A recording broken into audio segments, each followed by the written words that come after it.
Today I'm going to show you how to make juicy turkey breast roast that is perfect for a small company. Let's do it. The optimal oven temperature to cook this recipe is 375 degrees Fahrenheit. So preheat the oven before you start prepping the turkey. Here I have melted butter. I'm using salted butter, and I have a giant clove of garlic. It's Russian garlic. It's very flavorful, but if you're using regular store-bought, maybe use a couple.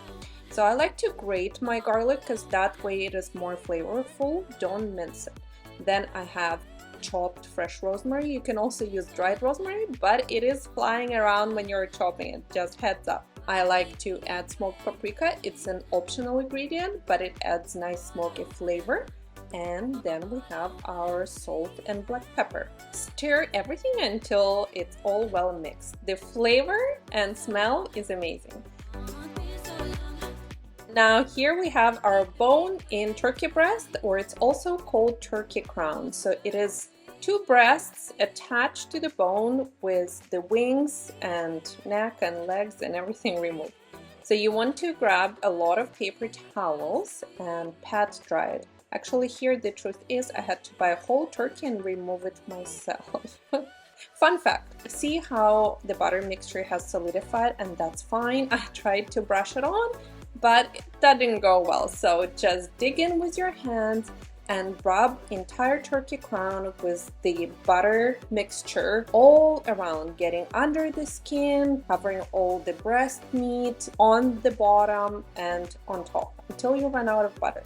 If you don't like how the butter solidifies, you can also use olive oil or avocado oil. But I personally think that butter goes really good with turkey, and that's my choice. Get into all the nooks and crannies really well. It is a little bit messy process. Now, could you stuff a turkey breast? Unfortunately not, but I'm going to link in the description below this video to my super delicious cauliflower stuffing you can make on the side.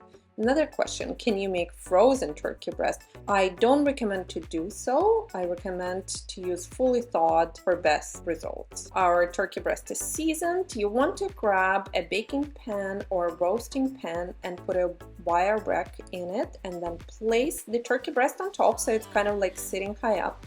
Then pour water or broth to the bottom of the pan, and this helps to keep the breast moist while roasting, so no dry meat. Place it on the bottom middle rack of the oven, and we're going to bake it for 20 minutes per pound, or until internal temperature reaches 155 to 160 degrees Fahrenheit. Now the safe eating temperature is 165 degrees, but we're going to tent the breast with foil, and that's when it rests, the juices settle and reaches 165 degrees Fahrenheit. That's it. And then you just slice it.